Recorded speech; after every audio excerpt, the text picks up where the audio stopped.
Good morning, good afternoon, good evening. Welcome back to another episode of Metaverse Nomads. This is episode, are we at 49 now? Yes, sir. 49. Yeah, it is number 49. Okay. Yes, you think we would know this off the top of our heads, but you know, the days are just overlapping. But welcome, everyone who's watching. Ladies and gentlemen, boys and girls, all the Metaverse Nomads, thanks for tuning in. And if you're new here, welcome. If you're not, welcome back. We appreciate all of you for the support throughout this year. We're in a bear market right now, so we appreciate all the support. You know, so smash all those buttons you know you're supposed to smash. I don't have to tell you twice. And yeah, we're gonna get into some. Oh, well, first and foremost, how's everyone doing? How are you, Jess? I am good, man. I'm good. I've got a little bit of an adapter glitchy thing, so I'm without a cam today, but still good to be here. Awesome, good to hear. And you, Bonafide? I'm good as well. I have a lot going on with a move and some other stuff, but everything is going well, man. Yeah, it's good to have you live this week, and more power to you. With moving, it could be a hassle. And what about you, Fancy Hat? How's your day going? Yeah, doing good. I was looking forward to having a guest on from Chimera, but that was rescheduled, so we're going to have that at some point in the future. That'll be something good to look forward to. Yeah, like Fancy was saying, we were supposed to have Chimera, so it'll to be continued on that rescheduling. But on the 17th, we have scheduled someone pretty special that I think everybody would appreciate having him on, and to be announced. So not yet. So I look forward to that as well. But I would like to just share my screen real quick and do a quick share of this particular video, and I thought it was hilarious. I just want to share it with everyone. It's from that scene in The Shining. Can you hear the volume, by the way? No. Okay. So give me 1 second. Here we go. There's a lot of people already here. Welcome, everyone. Yeah, shout out to the Metaverse community. Fam and friends, appreciate you all showing up. Okay, let's go. Come on.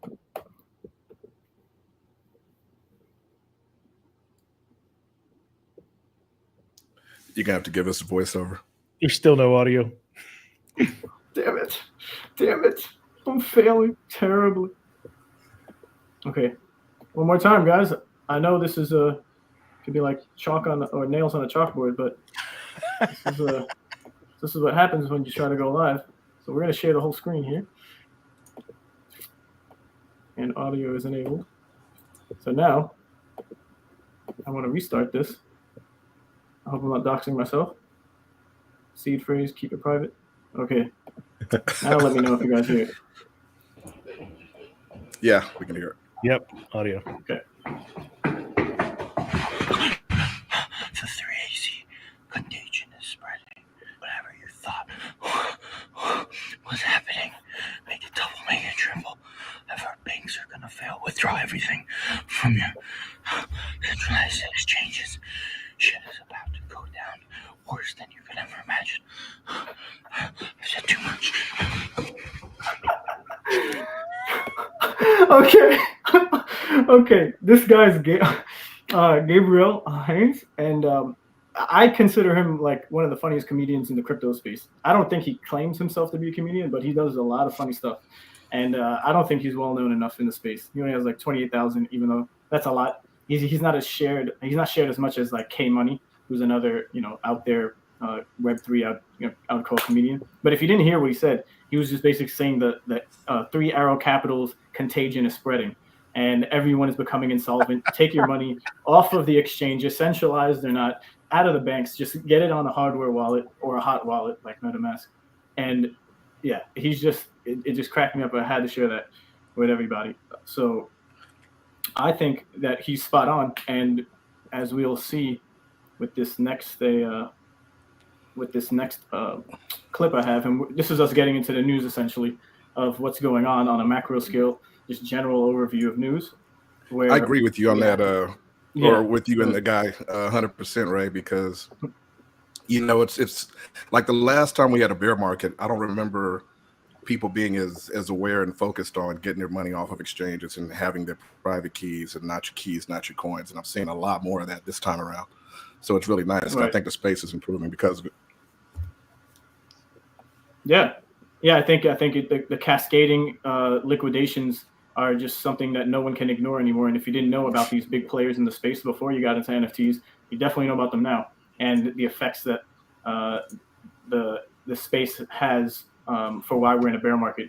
I think more so than anything else. Yeah, the macroeconomy outside of crypto is down as well, which influences everything in crypto. But I would say it was these types of things that happened amongst these big institutions or companies in the space, centralized like Celsius and BlockFi and everyone else who were lending money to Three Arrows Capital, pretty large amounts, and then everyone, once the rooster started calling home, no one was able to pay off their liquidation prices, so they got margin called, as they say. So pretty bad stuff happening, and maybe it's to be continued as well, because there's calls for another leg down as far as prices, from what I'm hearing.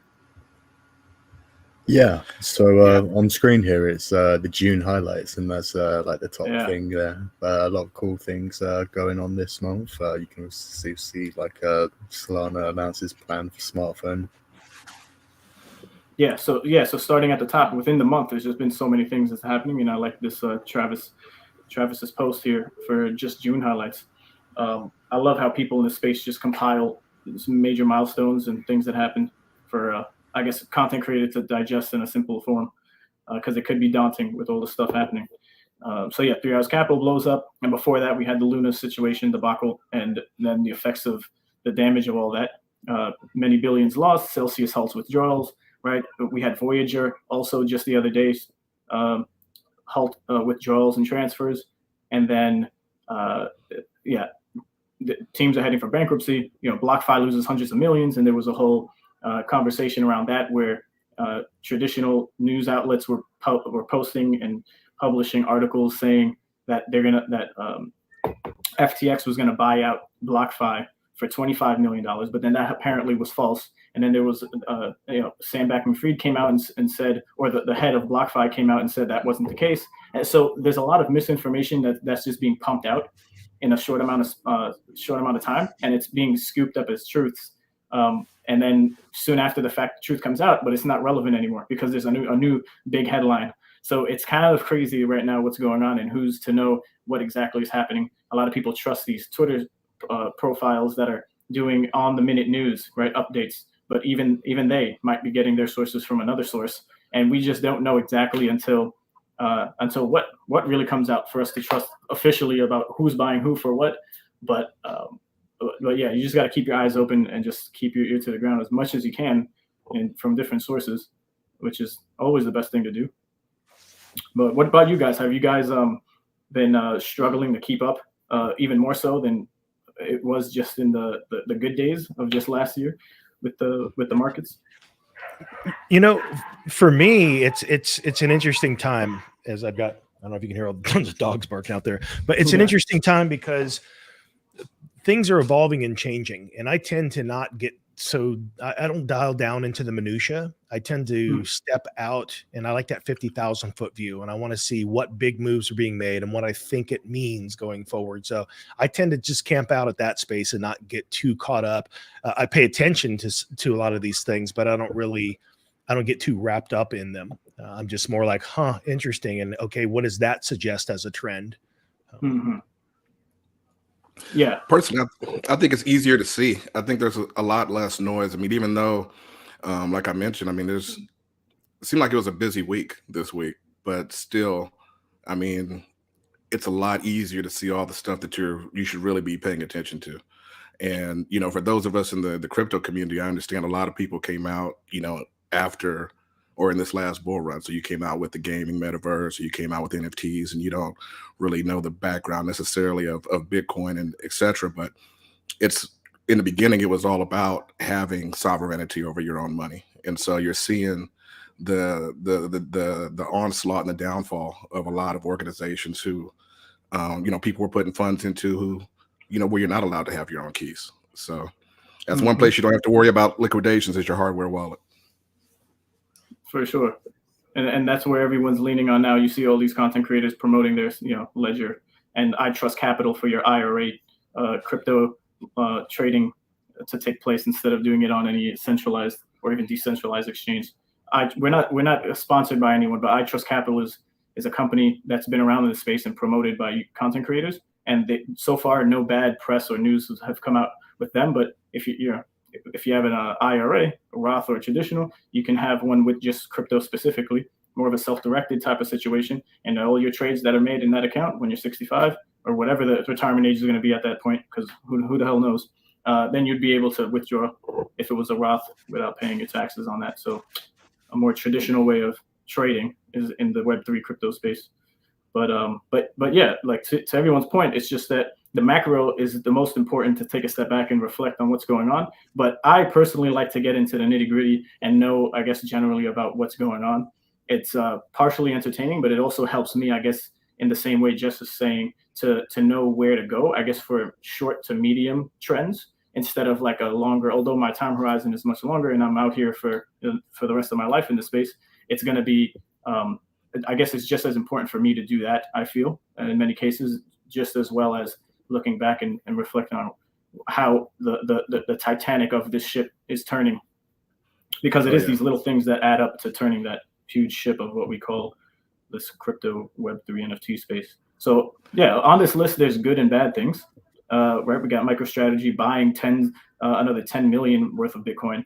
You know, Ronaldo partners, even though that's maybe not as far as on the same par as news, but we got Ronaldo partnering with Binance for an NFT collection, and then also the first sponsored promotional content that Binance created was with the most viewed TikToker, Cabby Lame. I don't know if you recognize the name, but he's I guess I'm going to say African American content creator who just is silent, and he doesn't ever talk, and he'll just have his hands come out like this, and he'll do, I guess, reviews of other videos of people doing either stupid things or pretty cool things, and he'll just have his nonverbal expression. So he never even says a word, and he was the first. So I could. His content's genius. Yeah, he never spoke a word in his life, and he's making more money and doing partnerships with big companies. It's pretty crazy. Yeah, like I think we have to change up our business revenue model here. Even though there's no revenue, we can cancel that word out. We're just I think we're doing it wrong, guys. Not talking seems to go much further than talking.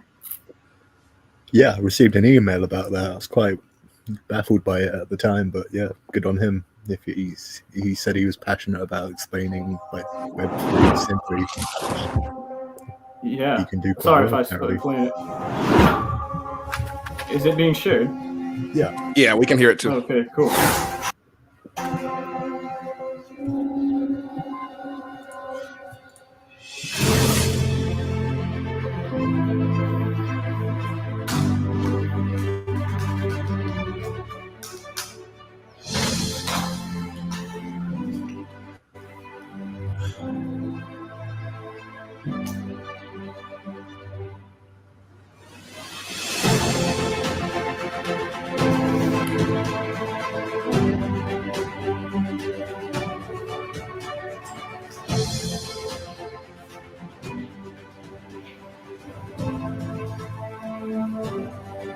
It's quite choppy for me.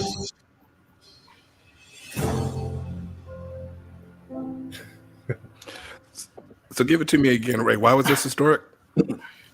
This Because guy's it was the biggest TikToker on their platform. yeah, he's like the number biggest one. TikToker, and that alone is like monumental. And I forget the young woman who was just out of high school who was holding that lead as far as like the most watched TikTok account, and he came out of nowhere and blew what's her name out the water. And then other than that, it's the first promotional video with a brand ambassador that Binance has ever done. And then people were talking pretty negative about it, saying like, you have all this money and this is the best you got. And there's always seems to be those critics. And granted, yeah, I guess you could have spent a lot more to make something way more fancy than that to maybe attract more people, because some people don't even know who Cabby Lame is. But I think the appeal there is for the younger generation, because who's really using TikTok? If you look at the demographics and the analytics, I guess on their end, it would be the younger generation, who are more involved on that platform alone. So I think this was a strategic type of thing that they did. Obviously, marketing is all about that, and I think it's going to work out good for Binance. Yeah, when he presses send, millions of people receive it. So, yeah. Mm-hmm. Yeah, I think it's interesting how, you can look around the space and you see all these people with different perspectives of how they think things are going and how they kind of clash sometimes. Because, if you listen to Gary Vee, he's been talking about how important TikTok is as far as commercial value for a long time. You know what I mean? So it kind of makes sense to me that Binance would reach out, grab the biggest TikToker they could find. And it's just amazing because this is, in a way, the power of where we're going to here with Web3 and the metaverse, where if you're talented in some kind of way and people take notice of you, it could be huge. I mean, that's huge. Right. And sticking on Binance, they're just hitting it from all angles. And although people might not like it or have not liked them before, for how they grew into the space and what they've done, whether shady or not, who's to say it's the fact or not? But they are just the central bank next to Sam Bankman-Fried and FTX. So I was watching a nice podcast with from Bankless, and Binance CZ was there, the head of Binance, and he basically said, because there was a question that was asked of him if he would consider buying any of these smaller insolvent institutions, whether it's Three Hours Capital or just like BlockFi and the like. And he said no to Celsius specifically because there's a big ass hole in their balance sheet worth like $2 billion. And he's essentially had first dibs, he says, out of his own mouth on what he would have or could have saved. So all up to him and what he wanted to do. So in his position of power, it just blows my mind, as well as FTX's Sam Bankman-Fried's, where it's just like, damn well they saw the balance sheets of all these companies and how they were running and their financial statements just to make that decision. Because, how does the saying goes? You're going to fund bad money with good money, right? That's just not financial. It doesn't make financial sense to do that, if I have the quote right. So what any of these institutions that are being propped up or bailed out, if you want to call it, I guess they'll be more or less okay in the future, but it's just been a whole crazy situation going on. Well, that's been the issue that we've been dealing with. That's, I hate to keep harping on decentralization, but that's why it's so key, because, for, decades now, corporations have been, either in a Ponzi-ish way or in a supportive way or just hiding secrets. They've been kind of moving money, passing money around in shady ways, over leveraging. And it's caused several financial crashes in the past, which is why Bitcoin was created in the first place. And we have the opportunity right now to move away from that, for possibly the first time in history, because you basically have digital property rights now. So you can find ways now to be sovereign over your own money. And I'm not going to keep beating it up, but every time we talk about Celsius and all these guys, it gets my thing going. Mm-hmm. Yeah, and they would always twist what they say in the rhetoric they would use as, we aren't the typical traditional banking system, and we are, all transparent. It's all ledger based. And although everything could be tracked on ledgers, they were more centralized of an entity than what we know of as DeFi, which kind of worked out the way it was programmed to work out. So everything on the DeFi end of things, whether it's what do you call it now? I can't curve and convex, right? So there's platforms like Aave as well, and they have it's programmed to be a specific way as far as what you earn, and it's all to be on a mathematical side of things. Just it works, right? So nothing DeFi really fell apart throughout all this. It was just that companies got too big too quick, and ultimately too big to fail until the cows started calling, whatever phrase I'm trying to use, and then margin calls, and then liquidations, and then not enough to pay back. So at the end of the day, the safest thing to do, and this all comes down to education in the space, which is never something you should stop talking about if that's what you mean, Bonafide, because with every new person who watches the stream or that our viewers either share with other people, if this was their first, they would hear it again. And it might be like beating a dead horse, but if we're going to want to increase the adoption rate of anything here, especially crypto gaming, which is more so a niche than anything else in the wider spectrum of cryptocurrencies, then hey, keep saying it whenever you're on, because people need to know what a crypto ledger is to self-custody and to do all these things, because that is still a foreign thing to a lot of people in the West, and not so much with a lot of people outside of the West. And I can't speak in absolutes, but I can imagine how people in Venezuela, like I had a lot of conversations with people from other countries, one from Colombia, and she said she visits Venezuela and all of their currency is on the road in buckets of just the wind blowing it away. And there's some footage on that I saw on Twitter. And it's just like they, as Colombians, need to only, as soon as they get their money in the Colombian peso, need to transfer it into dollars. The dollar still holds its value highest compared to any other currency in the world. And it's just like, imagine growing up just knowing that you're essentially a trader from day one to preserve the most value that you can ever at any time. I didn't have to think about any of that growing up. I didn't think about finances until I was in high school, or even past that, where it was just like you're kind of cradled in this economy that's built to be this way. And it's just an interesting dynamic when you talk with people from other countries. Yeah, they have those horror stories of like people getting paid and having to rush to the grocery store. You know what I mean? I don't know how true that is. I never lived that kind of lifestyle, but it's an interesting concept if you think about it. You made a lot of good points, but you reminded me earlier when you were talking about all the good information that's available out there on Twitter, right? So obviously you can't go on Twitter and just start, absorbing, all the stuff that people are putting out there. However, it's a novel opportunity, talking about the metaverse. You have you brought him up earlier, Michael Saylor, just buying more Bitcoin. He's a billionaire rocket scientist who explained on Twitter to another billionaire rocket scientist why and how he could buy Bitcoin on his corporate balance sheet. That's Michael Saylor talking to Elon. And so if you're out there on Twitter and you're listening and you're paying attention to what's going on, you can kind of compare and contrast what different people are saying and hope to try to learn something about what's going on out here, especially when it comes to decentralization, what's actually decentralized and what's not. Because like you said, Alex used to get on talking about Celsius and how he was trying to decentralize and combat the banks who were more centralized. And in reality, we know that he was too centralized as well.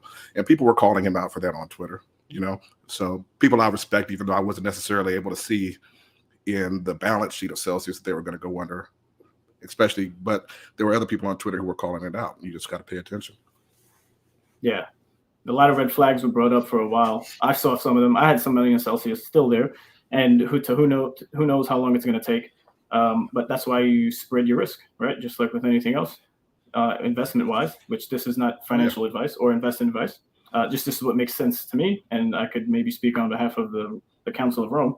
That it just makes sense to diversify in that way to spread your risk. So all of these companies, if you want to call them that, are just now taking a step back with your money, and it should be a lesson learned now, and it's better now than later, because we're going to have another cycle coming, and you want to be able to take advantage of that and leverage as much as possible to move ahead into space.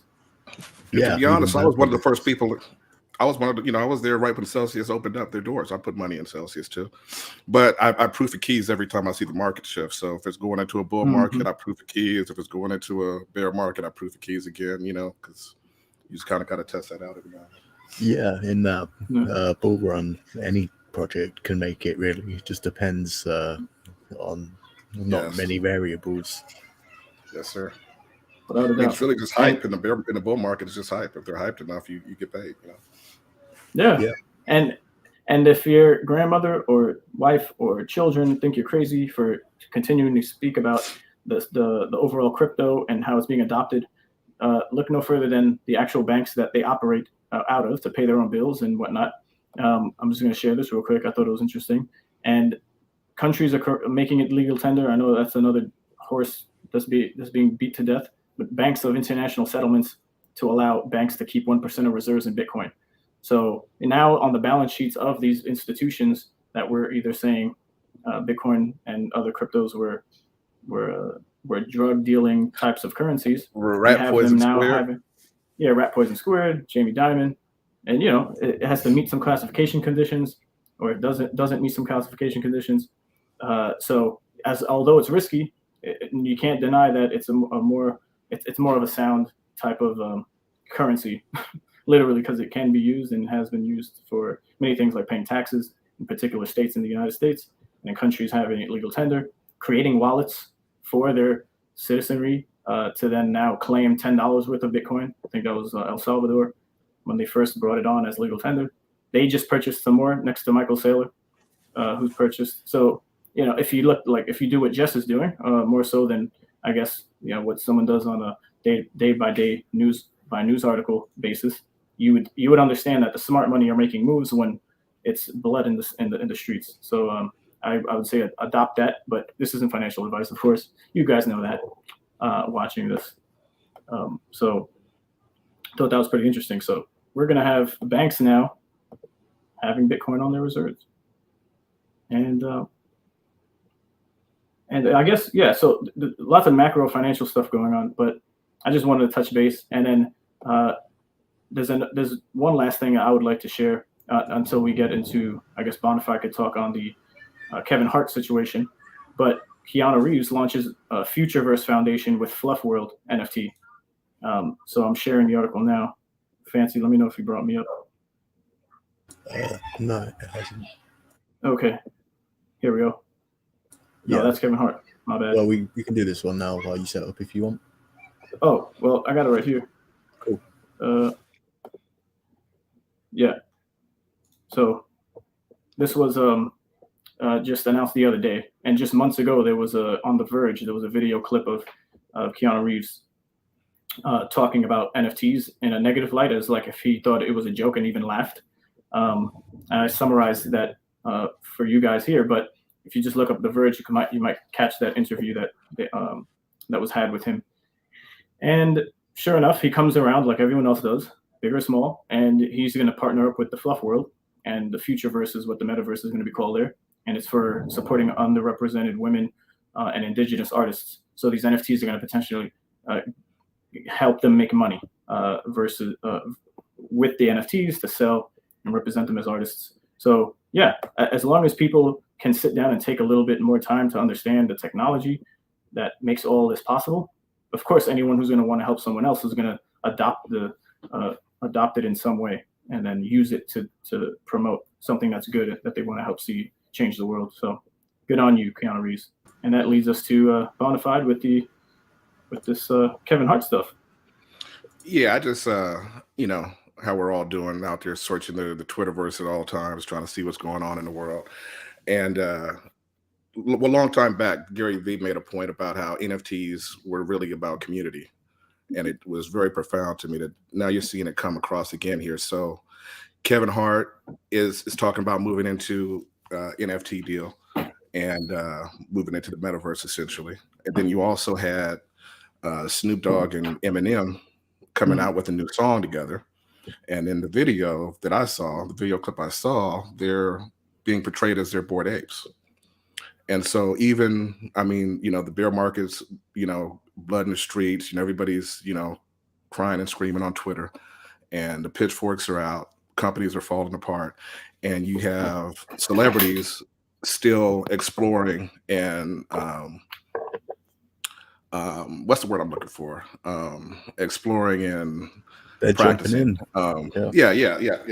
They're trying to see what they can do, what they can create in the space. And I think that's a really interesting thing because they see the value of it. Celebrities have always understood culture a lot more than most people because they're fans, right? They need their fans, and the fans need the celebrity, and there's a symbiosis there. And now you have this new tool in NFTs going across the metaverse, where you're going to be able to build your communities across the metaverse. And so it's interesting watching them build this out. Who knows how it's all going to play out? But I mean, Snoop Dogg's a genius. Kevin Hart's obviously super smart. All these guys are moving in here for a reason, and so you're going to have people on both sides of the fence saying that it's that it's all vaporware or whatever, and then you can have people on the other side of the fence that are trying to create the real tools that are going to be the future, kind of like how you had when the internet first came out. Yes. So this is there was a couple of announcements when this came out. They're going to make like a animated comedy special, and they're going to make NFTs based upon it, and they ideally want to make it more than just collectible bits of digital art, providing access to other exclusive content and experience in coming months. So I thought that was interesting. Nice. Create a Discord. It's going to be really interesting because, celebrities, I might have said this before on the cast, but celebrities in the past have been used to, selling merch, right? That's a lot of where their money has come from in the past, is selling a t-shirt, selling a hat, selling a poster. But they've never had to support that t-shirt or that poster going on into the future forever, right?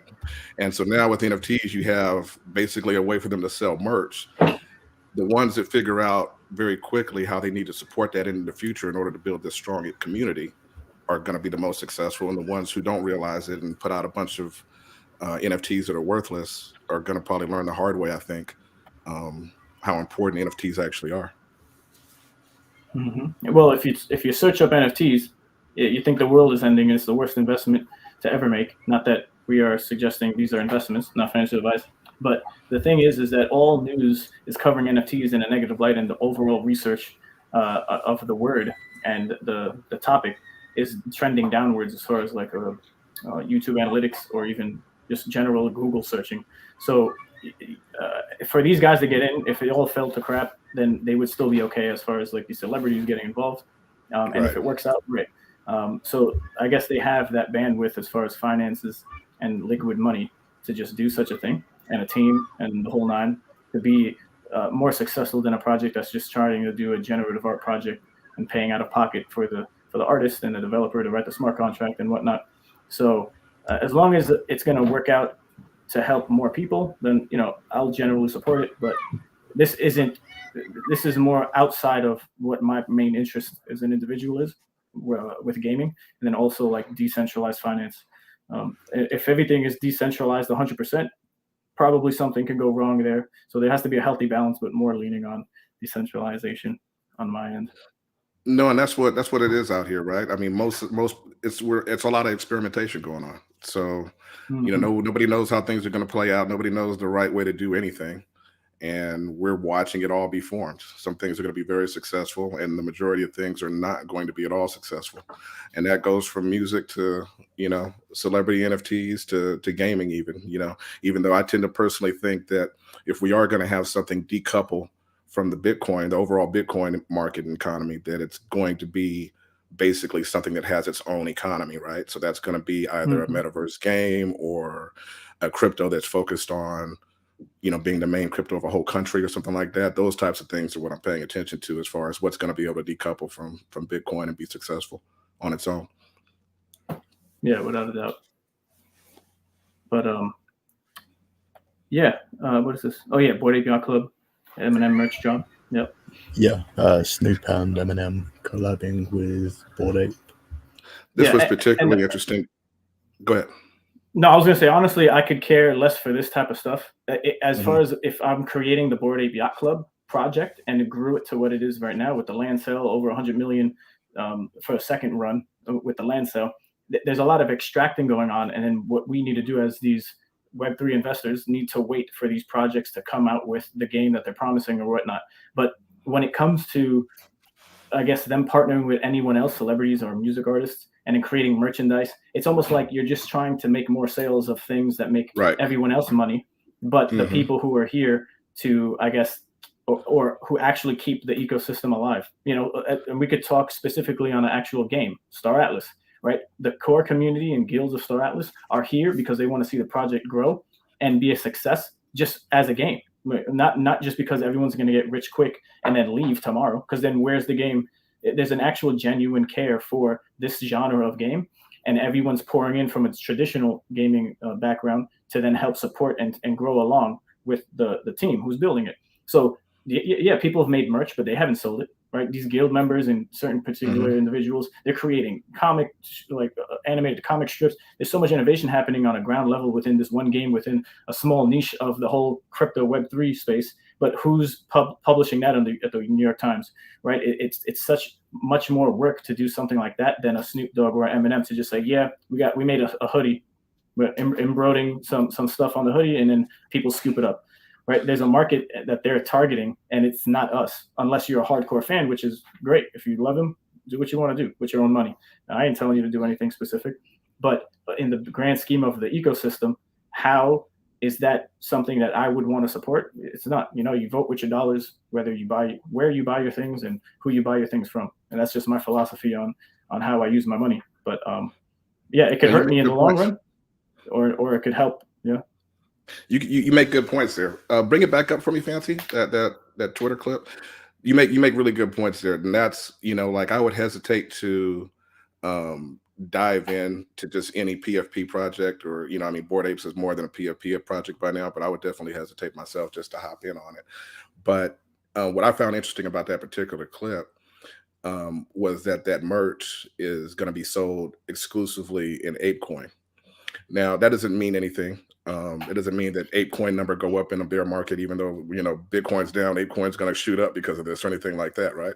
But it does mean that they're forcing value back into their own ecosystem. And so for some reason, I don't know if it was Snoop or Eminem or Bored Ape Yacht Club or whoever was in the room, understood that we need to kind of create this circular economy within our own ecosystem first before we just allow all the value that we're bringing in through our celebrity, etc., to just immediately run out the door.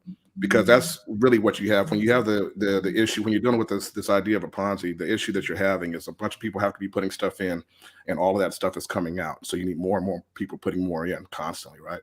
But if people are putting stuff in, and then that is being used to create more value within the ecosystem, and then it's being exported out, now you have something more like a nation state, right? Or actual economy. And so I think everybody's trying to do this. It's just interesting that, because, Snoop and the celebrities I've been watching in particular, because I'm not sure if they are going to be trying to actually create real economies or they're just trying to sell merch. And so this is both of these posts together. You have the one post of them selling merch, selling songs, basically, and you have the other post of them selling clothing for ApeCoin.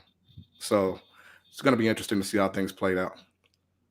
Right. And it just seems to be, whether it was ApeCoin or just USDC, it's still within another bubble of just who benefits out of it, except the broader space and health of the ecosystem. Like, sure, all of these things matter. I'm pro all of these things, but at what point is there a line in the sand where we just get pimped out as an idea of making money with these people coming from the traditional space, whether music, art, or government, and then ultimately taking advantage of the systems before the underlying technology is actually realized to be something that will change the world. Like, so not mass adoption has taken place where that mindset is set in.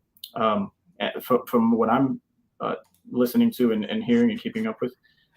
So yeah, I just see the government wanting their hand in the cookie jar to regulate to make money. I see artists coming in from outer space, literally, just trying to sell things, partner with big projects. Why not partner with a smaller project and use your brand recognition to pump these smaller projects that are doing things more DeFi than a project that might not, because it's just more complicated and needs more resources. Although the money is there for them to be DeFi, advocates 101, they're not doing that because that's not where the value is monetarily.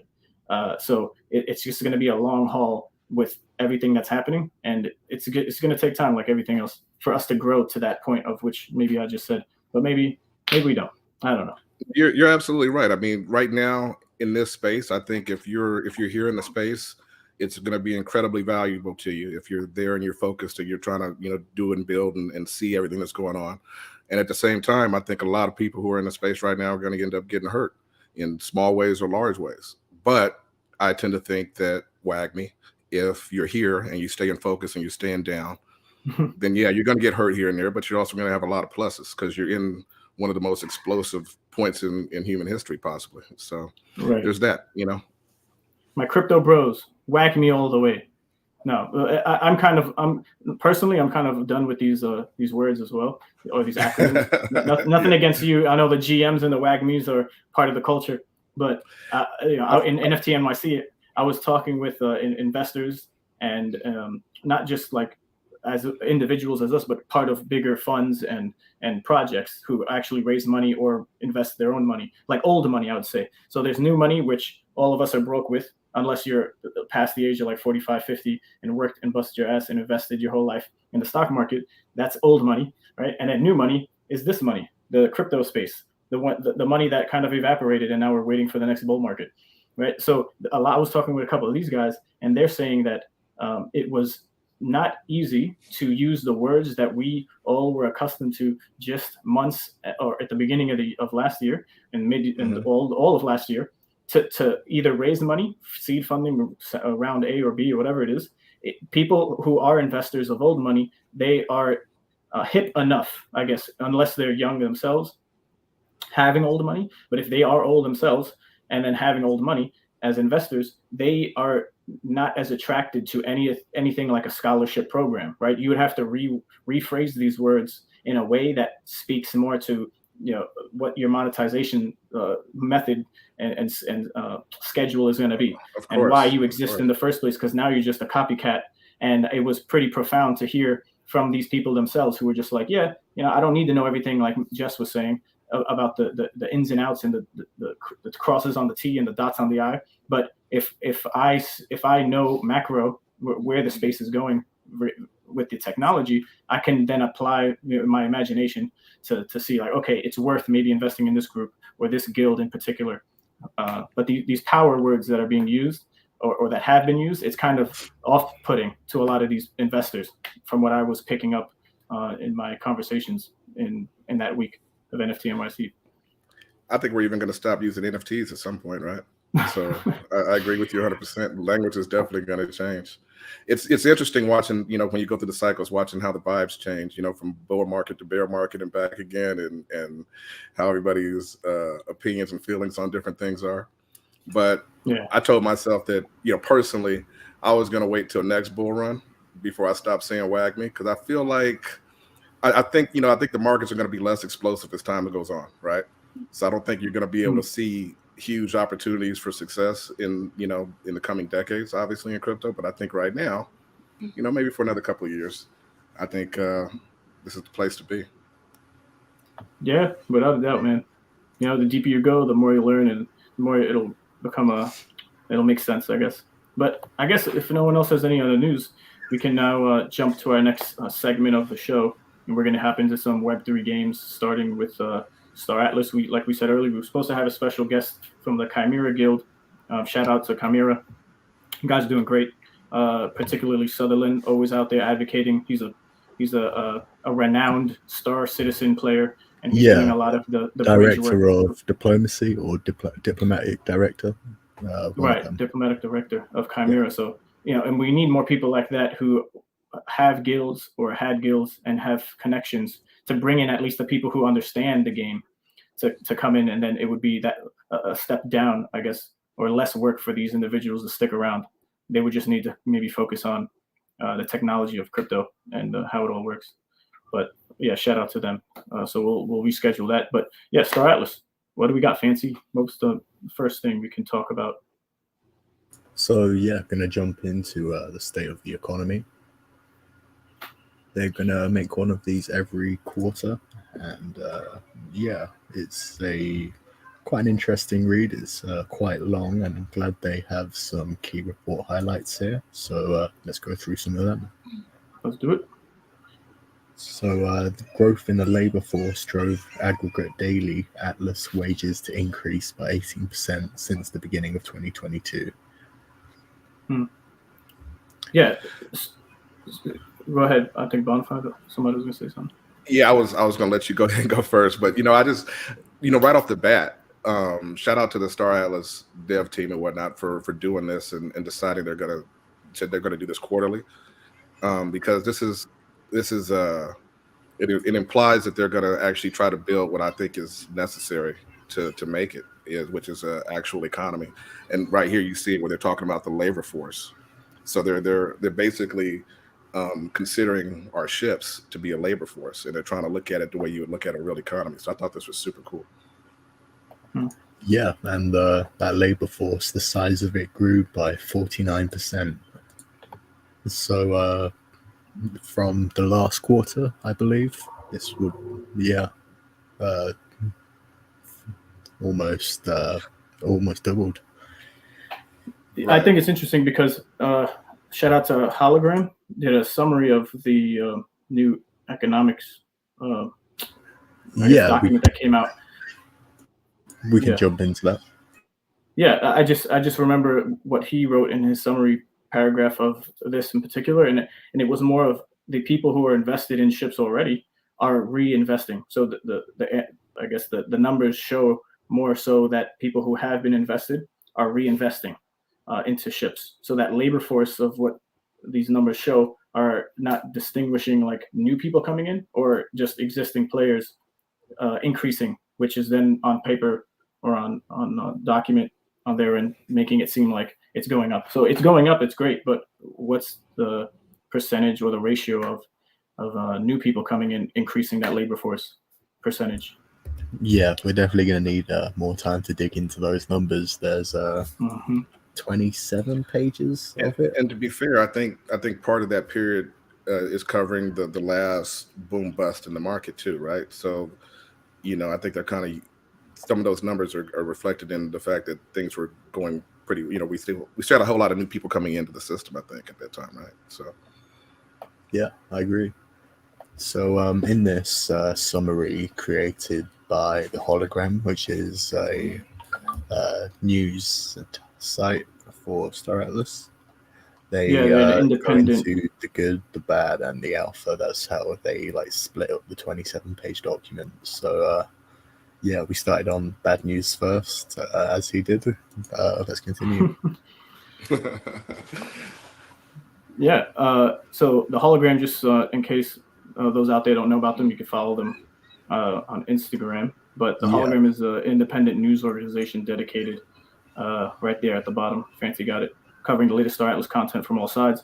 The Hologram was founded on the principles of uniting creators across the diverse fields and showcasing their talent. So you can read that at the end of it all. But to the bad news, do you want to just read through it just for people who might be listening and not watching or haven't done it themselves? Yeah, that could work. All right. So I'll start with the bad news. No one likes bad news, but get out the way first. Let's get out the way. Yeah.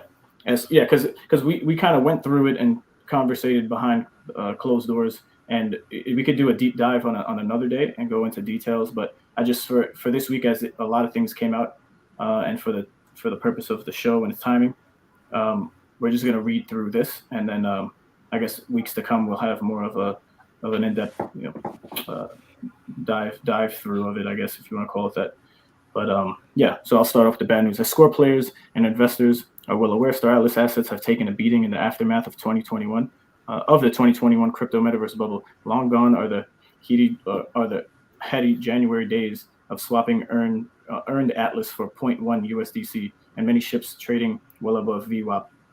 The above graphs from page 4 of the report confirm the decline of Atlas and Polis, basically tracked the border collapse of the metagaming asset class. In fact, Atlas and Polis performed slightly worse during Q2 of 2022. I believe this can be tracked to the continued growth of Atlas emissions and score and the limited utility for both tokens during this period. Onwards, the most troubling statistic in my view was the decline in active players over the last 6 months. According to page 16 of the report, daily active players declined from 15,710 on January 1st to 10,070 on May 31st. This can be felt in the Star Atlas Discord, which is most populated by the same core group of highly engaged players and by guild leaders struggling to attract fresh recruits for their organization.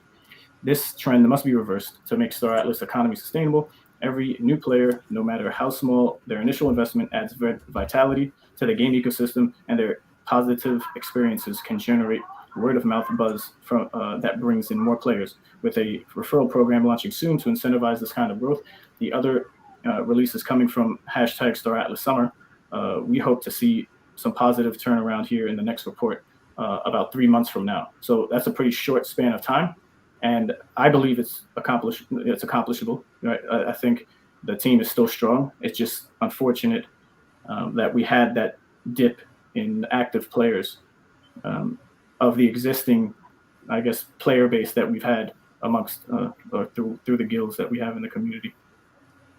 Yeah, and these graphs they included are very useful. We can see how they track against the metagaming index. Yeah, and it's been brutal. Looking forward to that next one. Hopefully, it'll be a bit more upwards. Yeah, and to be fair, Polis and Atlas weren't doing the greatest even before this huge downturn. Just for some back history there, like there was just it wasn't the greatest as far as tokenomics are concerned. Overall, it's a sound project, and we just need more utility and burning mechanisms for these particular tokens. Just like a lot of other projects you might be a part of or not, this is what's happening where there's not enough happening and not enough utility for any of these tokens to make sense to even, I guess, invest large sums of money in the short term. Yeah, I think it's I think we're going to be seeing this for pretty much most projects out there, right? The kind of same kind of statistics. Shout out to Punjab from the chat.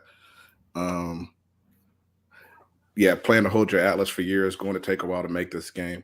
That's kind of my perspective on it. Like I'm curious and excited to hear about like the staking for Atlas and Polis, because that's what I'll probably be doing with a lot of the revenue I'm getting back from my ships or whatever. But the fact of the matter is that nothing's uncoupled in the crypto economy so far, right? So that would mean that we need to see an overall bull market before these different token coins go back up. But that's the whole point of being out here in the metaverse, in these gaming ecosystems, is because they're trying to create something that will decouple, right? And so that's what we're talking about here. But I mean, I think you're going to need content. I think you're going to need content for it. I don't think it's going to happen just because of tokenomics. I think even drawing more people into the ecosystem, as far as convincing more people to want to come in and buy more ships, that might help short term, but I don't think it'll help long term without us having content where we're actually building and creating together in the game in some form or fashion, you know? Yeah, I think like to that point, or that word, user-generated educational content is what's really going to help any project. Although the team could use some money toward for marketing to maybe do something of the sort, like everything can't possibly be on the back of a project, in my opinion. You know, like if we're going to just be on the sidelines doing just the investing and flipping of tokens and focusing on price appreciation, then I don't think that's going to end well for a group, a guild, or even the project long term. No, even if a project has right. you know, projects might have the money to run another 10 years to grow, but you know, what would be the purpose of just doing that as a guild in the space? So, you know, that's just I think it's twofold. It's like a symbiosis. You know, they got to have content for us to make content for, you know, and we have to be engaged as a community and pump it whenever we have stuff. So, right. So speaking of good news, or just things to share that are given to the community, we can hop over to the good news section of the holograms article. Anyone want to take on that? Yeah, sure, no problem. So despite major macroeconomic headwinds and no major Star Atlas releases in the first half of 2022, the report highlighted the resilience shown by the Score ecosystem. Despite the declining number of active players, the total number of ships employed in Score and refilled daily increased from 197,858 to 272,439. A significant amount of this activity was driven by players accumulating low-cost, high-yield filmable air bikes. One notorious Oosterbike whale has amassed 45,000 of the cheapest ship in the game. The average number of ships per player has increased from 13 to 27 thanks to this continuous investment, but I do wonder what the figure looks like if you exclude the outlier whales with enormous fleets. And that's another part of the economy and the ecosystem that's really interesting to me. It's people who accumulated large numbers of ships just for the income from it, and how they're gonna play and adjust, if they're gonna sell the ships, if they're just gonna keep accruing, what's gonna happen. These are all very interesting things. Anyway, that was my little sidebar. I digressed. Back to the article. Thanks to the increase in player fleet size, the falling employment rate for all classes of ships was offset, resulting in higher total daily Atlas output.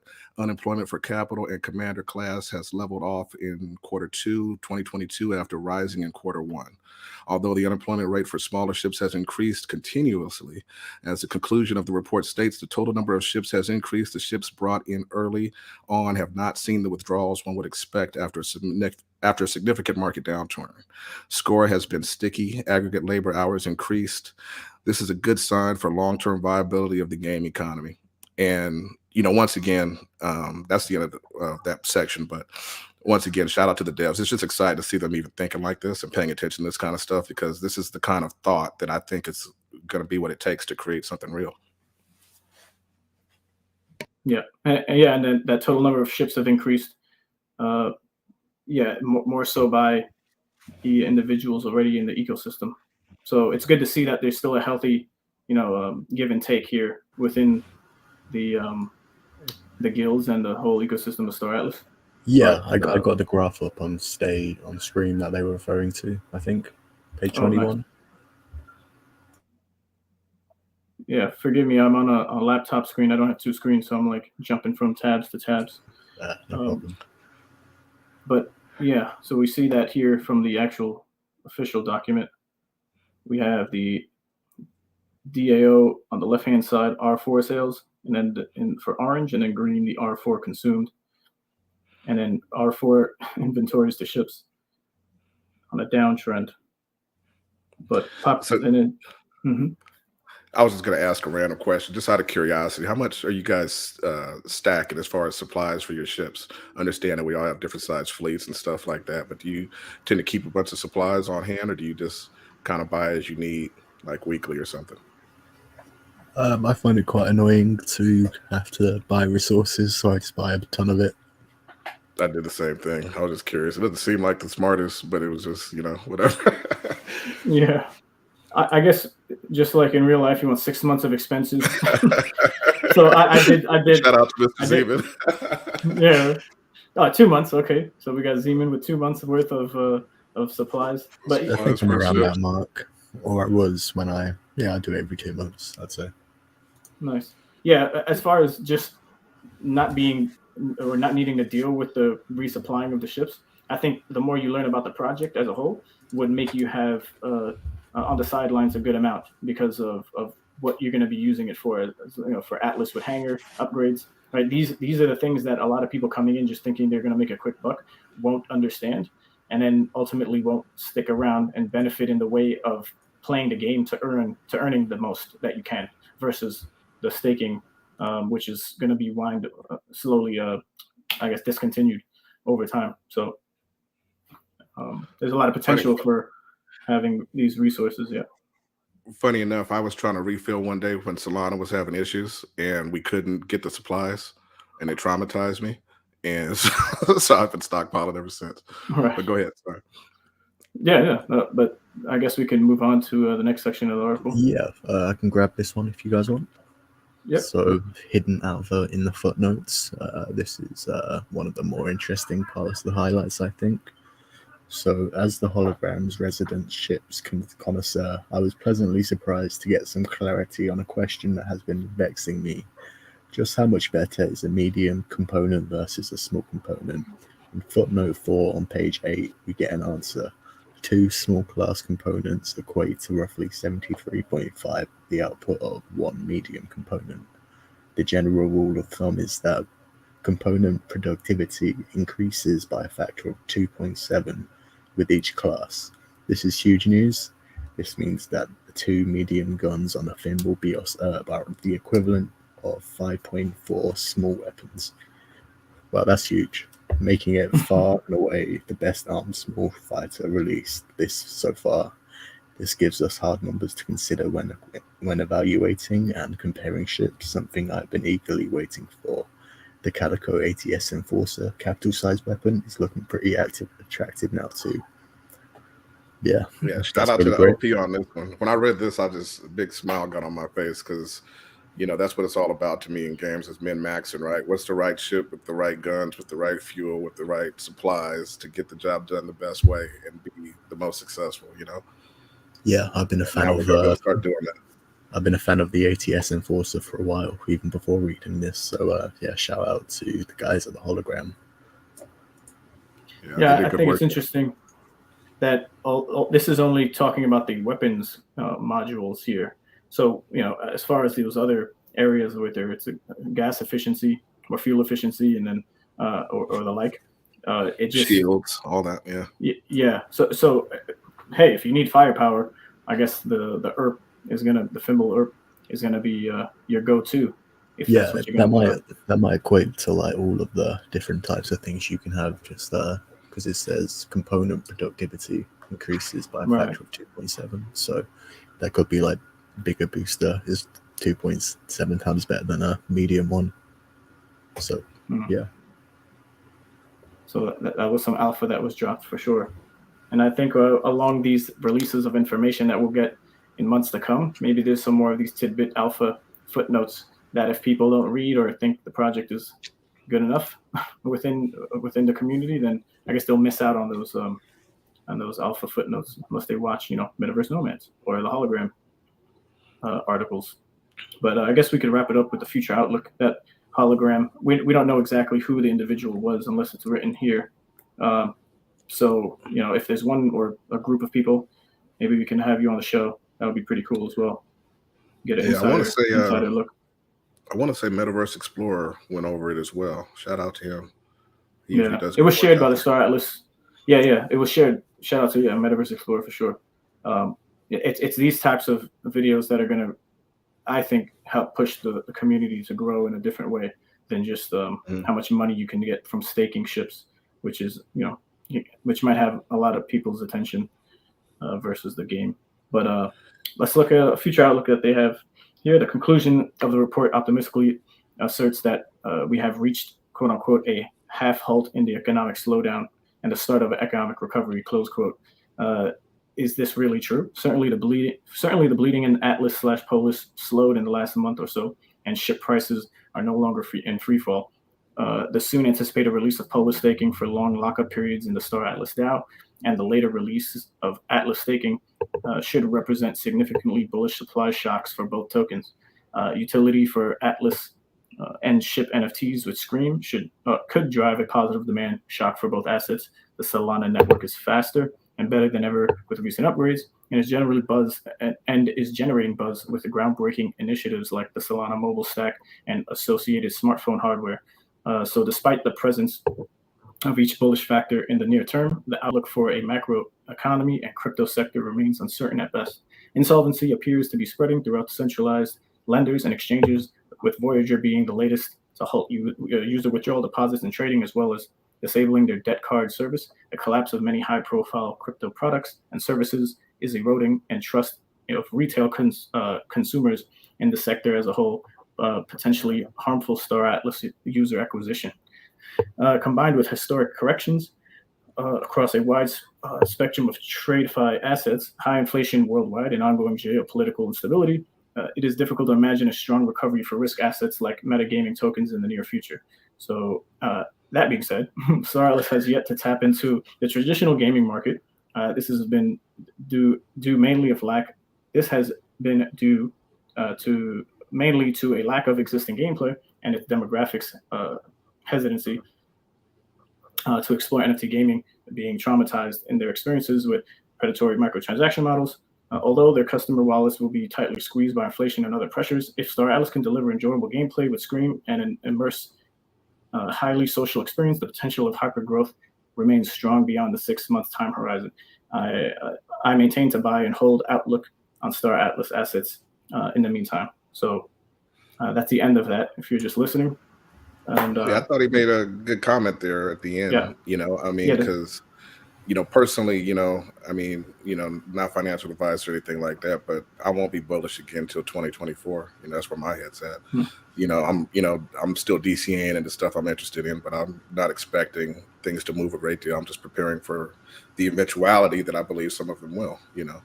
So I think that they did a good job with that. But, you know, like I was saying earlier, I think it goes back to content, right? So you know the traditional gamers have been abused a lot with microtransactions and free to play games and stuff like that over the years, and I think a lot of them view NFTs in a similar light, like the new version of that, where they're going to get scammed again. You know, so I think it is going to take a lot for us to have content where we're able to bring people into the ecosystem. You know, with something they can actually engage in, and like you know a lot of it, I think, will come from the controversy of the guilds moving against each other and the factions moving against each other and the actual gameplay starting, you know?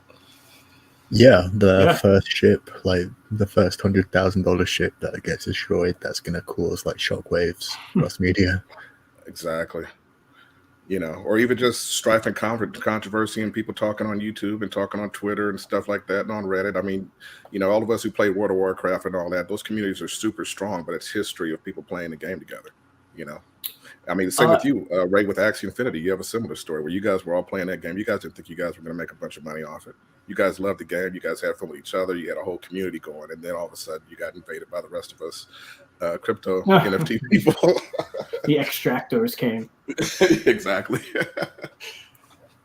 Yeah, but to that point where like traditional games that are centered around guilds, which I was a part of in other games as well. When you come from the standpoint in a timeline of there's a bunch of guilds that started out in the beginning, just like we're experiencing with Star Atlas, and then 2-3 years from now, there's all this history and drama, and there's a timeline of things that took place that would get this new person coming into their guild up to date. Like, what would do that for anyone unless anyone in that guild is taking on that responsibility to, whether it's video content or audio or even written, for someone to be able to catch up.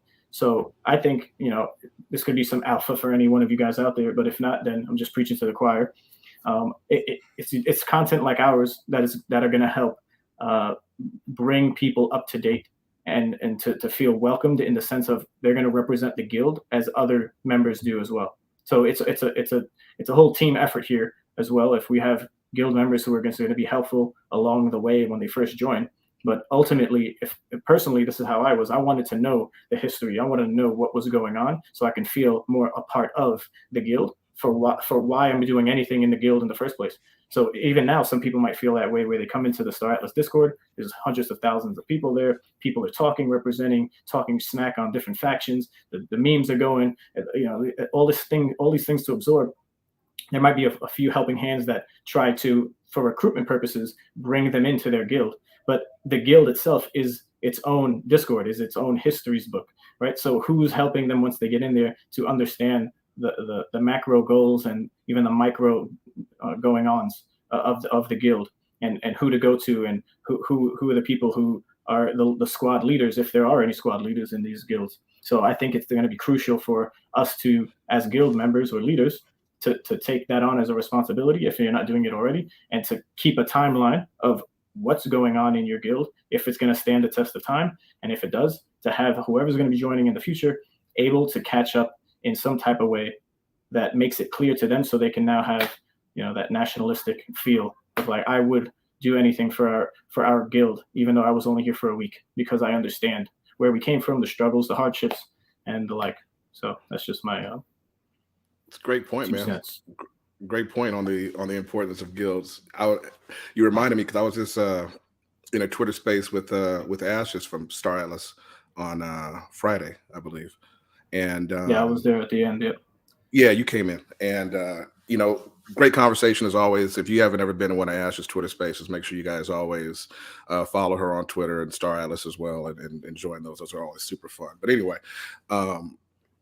the point is that I mentioned in that space, because she was asking what brought me into Star Atlas, right? And I was like, you guys did. You know what I'm saying? Like, I would have probably even found out about Star Atlas if it has not been for you guys. And I bought ships and I'm still buying ships because I want to play with my friends in the game when it comes out. You know what I mean? And so that's really got to be the kind of the core attitude of a majority of people in order for you to have a healthy ecosystem, like you were talking about with the extractors before, you know? Without a doubt. Yeah, so on the same topic of Star Atlas, I guess we can move on to these amazing, during that Twitch stream, or the space, the Twitter space, sorry, getting the T's with Ash, Twitter space, yeah. So there was a bunch of actual footage that was released, different clips Right. of the Real Engine 5 showroom alpha clips. So there was 3 of them, and it seems like that it was a one long video and it was chopped up because I guess you could put together timeline wise like what came first and then where it went next. They were labeled 1, 2, and 3. Perfect. So there you go. Let's start with 1. I'll do it. turn the music off after the initial.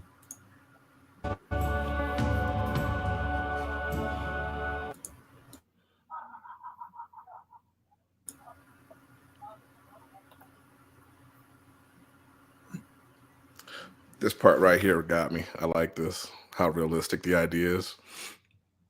Mm-hmm. I mean, So multi-purpose furniture. Exactly. Like that, you would have to have that, right?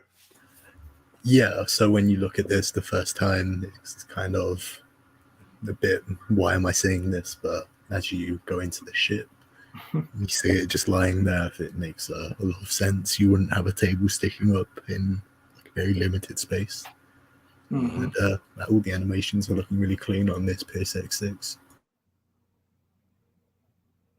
Yeah, I think these are less, glitchy from what a lot of the critics were saying. And after the first showroom clip was shared,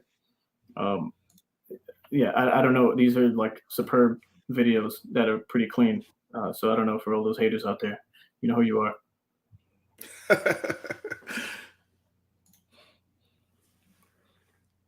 But I like how we also see different races. So this human is still inside of the ship next to a ponab, I think. Yeah. And me and Santi were talking about in that space with Ash. We were talking about, 'cause that's my preferred class is always going to be the shortest. Whatever the smallest thing is usually what I lean towards. You know what I mean? So yeah, we were talking about jumping around, dodging bullets as a little miniature alien or whatnot. It was fun. Nice. And we have some human models, I guess, that or placeholders when you're walking around, I guess, for scale. Mm-hmm. Right. Yeah, and you're just seeing like some of the things that take a lot of time, and if they want to make a AAA game, all of these things are going to have to be like custom built for each ship. Well, it might be easy to like put a Pierce door on another Pierce ship, but there's going to be so many textures, and we see some of that in the next clip.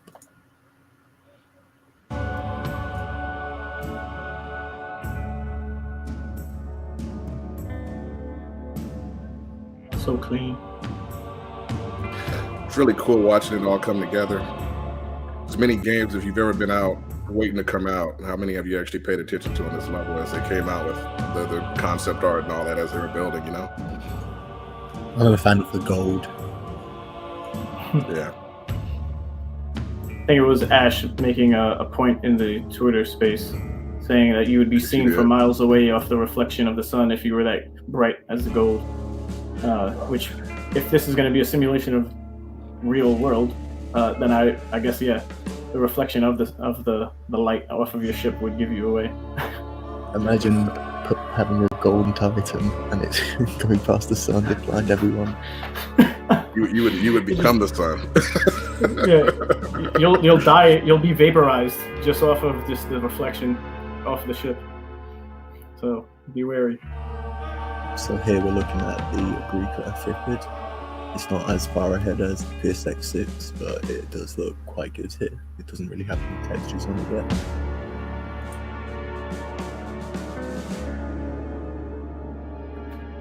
This is interesting watching it all come together. I'll pause it right there.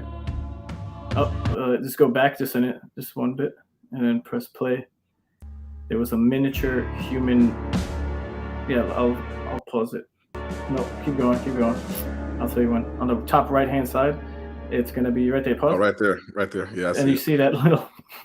I caught that. I was just like, that doesn't look like it should be there, and it was an actual figure. Punat? Okay. It looks like a human, but it's so far up that I guess to scale, that's how small a person would be if they're on top of the ship at that height. If anyone else could see that, yeah, it's pretty cool. I like how they leave those around so you can see scale here and there. That's awesome. Mm-hmm. I was gonna say, I think it would be pretty cool if they put QR codes in any of these videos that people would have to search for and scan, and then potentially get something. Maybe not worth the most, but it could be an Easter egg hunt for any of these to gamify the whole adventure, gets more engagement. Yeah, entire communities would be able to use that. Yeah, that would probably be good for building community, especially in a down market. Yeah, on the showroom, Wagner said that there would be things you can do as far as like an Easter egg hunt for like the book, the graphic novel, that you'll be able to like redeem that if you find something in the showroom. Yeah, it was the graphic novels. You can get it before anyone else. I mean, that right there is like, that could be like some first bit of content, just running around the showroom looking for Easter eggs or whatnot, and people competing for stuff. Yeah. So I'm just going to go back through if you guys want. Sure. All right, let's see. Yeah, I'm interested to see what other types of furniture or multi-purpose types of things that other ships are going to have. Like, this is just the beginning, tip of the iceberg. Yeah, I don't think Thimbles would have like retractable tables in them. They'll just be there. It's just like a purpose built. And then, what was that on the far left-hand side of the screen before it turned into looking at the back of the ship? Was that the actual? What do you call it? Yeah, like from that angle, I'm not sure. Or is that the actual back of the ship that's coming down? Yeah, it might be. It might be the ramp. Yeah. Yeah. Sure. When it's in an upright position. Yeah, they definitely do put Easter eggs in these. If you keep your eye out. But yeah, I think they're doing a great job as far as like giving out more footage of things that we're so excited to see. So give us more. For sure, yeah. I want to see where they are all like in a line together. Really, we saw a picture of that a while back where all the ships were in one picture in their different states. I think that would be a really good alpha. That's for sure. Yeah, it's really cool seeing all like the interior worked out though. This does look like quite purpose built. I wonder if Pierce X6 is going to be one of the first ships that come out. It was the what are we going to see first in Score? Was going to be the OPOD and what else? There was something. Was something, wasn't it?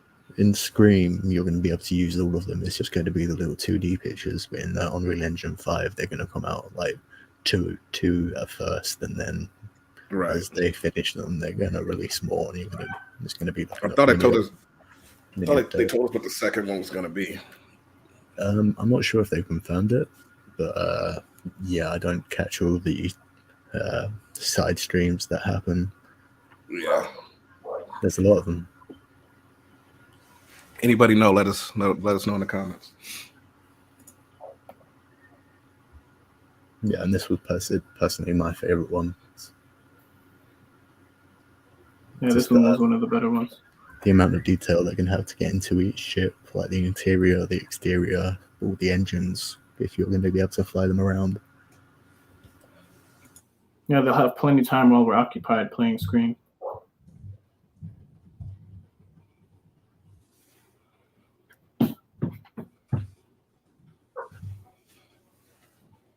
Really nice. Yeah, gold's definitely my favorite.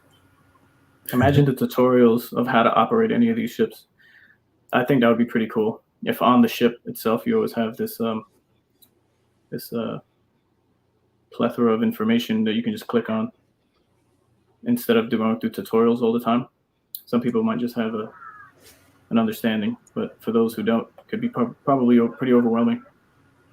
Yeah, and they're starting to like put all the different artworks and videos there all in one place in their Discord, which is quite useful.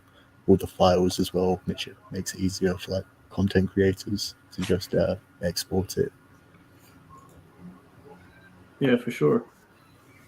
The medtech, yeah, Winston, shout out to Winston. It looks really good. And I'm trying to see now, there was some information that was in the Nitro Foundation room about the medtech and the evac. I'm trying to look at it now in our Discord, but Winston did some cropping of some conversation. And, oh yeah, I think I read some of that in our Discord. I think he shared it. But yeah, it was a conversation of the difference between the evac and the medtech, which I'm trying to find because I would love to just bring it up. But if not, we can. There's more Star Atlas stuff I can move on to quickly. This week, the Visa Solo was released. It's a extra small racer. I'm a big fan of the Visa's design overall. Like the Amway, the Opad, the Solo, they all look, that's a good looking design to me. Yeah, I agree. And now that we know all of the, like how the sizes of components matter, it'd be interesting to like go back and just compare everything against each other. Yeah, Winston came back with your answer, Ray. He was saying the evac is the hospital and the medtech is the ambulance, basically. I don't remember. I didn't want to like misquote because I don't remember the conversation in detail. But basically, yeah, it was like the medevac can go out and like grab the pods, you know what I mean, and carry them back. But then the evac is like more there to like actually try to save people on site. I like that. That's awesome. This thing, it looks cool, but it doesn't have much protection on top, especially if you're going like really fast. The wind must be quite insane. Yeah, it's a lot of these smaller ships that go through space. It's going to be interesting to me how that's going to look. Like, is it a force field around you? Is it a bubble pops up? Like, are you going to be in a spacesuit? Like, what's the, you know what I mean? Yeah. Because you got like air bikes and whatnot, you know? Yeah, the designs are great. It's just until we're in the ship flying them, there's a lot of talk also on the price of purchasing them off the market versus an X4, or if it's the same size ship but just costs more, then no one potentially will even buy it, and you'll just have a supply left on the market of these new ships compared to like I guess the first generation of ships. Yeah, well, if traditional gamers do come in, they could sweep up all those smaller ones. They've got quite a few of them out now. Not yeah, I think that was the goal, right? Was to have this X4 and the Opal Jet like it was originally when everything sold out. Mm-hmm. I think that was the goal, just to maintain a supply of those, right? Yeah. Right. Maintain a supply of the smaller ships, little $20, $30 ones. Yeah, mass adoption is on the timeline of things to happen. So until then, I guess it might not make sense for people to buy some particular ships. But I agree. But I do like that Calico evac and being a hospital and the medtech being the ambulance idea. They're getting a lot of inspiration from real life, which is good. So I think you got some Miranda stuff for us, Bonafide. Yeah, it's nothing I was prepared to go too deep into just yet. So for those of us that are a part of the Gala ecosystem, there is a big node vote that's being introduced right now. So for all of you founders node owners out there, they're calling it a omnibus proposal. And there's basically 4 sections. And like I said, I mean, it's it's complex enough to where everybody's going to need to dig into it. We might cover it on the show in more detail in the future, but you need to dig into it because this is the first one where I'm not sure where it's going to play out. Normally in the past, it's been pretty clear what was in the best interest of the node owners themselves individually. So you kind of could see how the vote was going to go automatic. But anyway, the 4 points are they're going to have a halving, and they want the halving to, when they do this halving, what they want to do is they want to create a separate bonus pool to basically reward certain behaviors in the Gala ecosystem.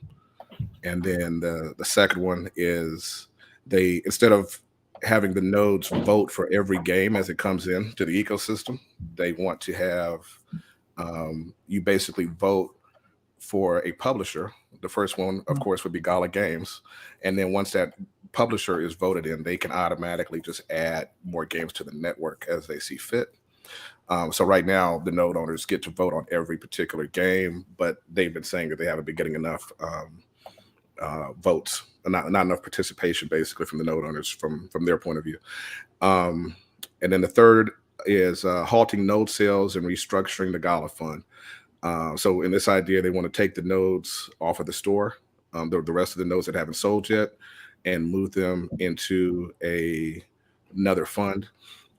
They were talking about either operating that themselves to create bonuses or something else. I'm not sure about that one. And then the last bit was nodes as NFTs. They want to go ahead and move to get the nodes over to being actual NFTs, because right now the only proof that you have a Gala node is the fact that Gala is paying you and allowing you to run one. There's no actual NFT or anything like that. So and then thanks for bringing this graphic up for me. So right here it's pretty self-explanatory. There's if the halving doesn't, if the bonus pool doesn't happen, then you're going to see the bottom graph, basically. So basically a lot more of the produced Gala coming into Gala and the normal amount coming into the node operators. And then if they do that bonus pool, then it'll be more split, where a lot of the results after this halving will actually go into that bonus pool. So it's pretty interesting, a lot going into it. So if you're a node owner, definitely look into it and pay attention this time, because this is an important one. It's not just shooting down some game or saying yes. It's actually going to affect the ecosystem going forward. The last one that we did like this that really changed the ecosystem, it was pretty obvious what was going to be in the best interest of the node owners, and pretty much everybody voted in their best interest. But this one right here, it's going to be more complicated. There's a lot of debate going on in the Gala Discord. I invite everybody to go check it out. And Bitbender did an AMA on it yesterday that I haven't got to catch yet. Yeah, That's I think it was Jake. Jake awesome. On Chain Gaming with Jake. He actually had an interview with Bitbender, so I haven't watched it myself, but interested to see if there's anything talked about there that I can give more clarification on the future of Miranda specifically. But I guess we'll see. Definitely have to go check out Jake after this then as well. The only official sponsored content creator in the whole space of YouTube, Web3 NFT gaming. So, that's pretty cool. On Chain Gaming, my man. Hell yeah. Let's see. So yeah, Miranda's they'll be okay as a flagship game. I will very much look forward to playing that at one point or another. And I think overall it wouldn't be the smartest thing to just not talk about any other games. This is my personal take on it, where it's just like there's so much innovation taking place in the space across different genres of games. And I don't know about you, but I don't know anyone else who just plays one genre of game. As 100%. So I can only imagine the excitement that's going to be taking place around the whole space. Not only that, but if you think about how, I'm sorry, go ahead. No, I finished up. Yeah. Well, I was just gonna say not only that, but if you think about how long games usually last, right? Traditionally, I mean, World of Warcraft, I think, broke a bunch of records for lasting 10 years or over 10 years, right? I mean, so that just kind of gives you a breakdown of how fast, most games, even the hottest games, they come out and they're there for a year, right?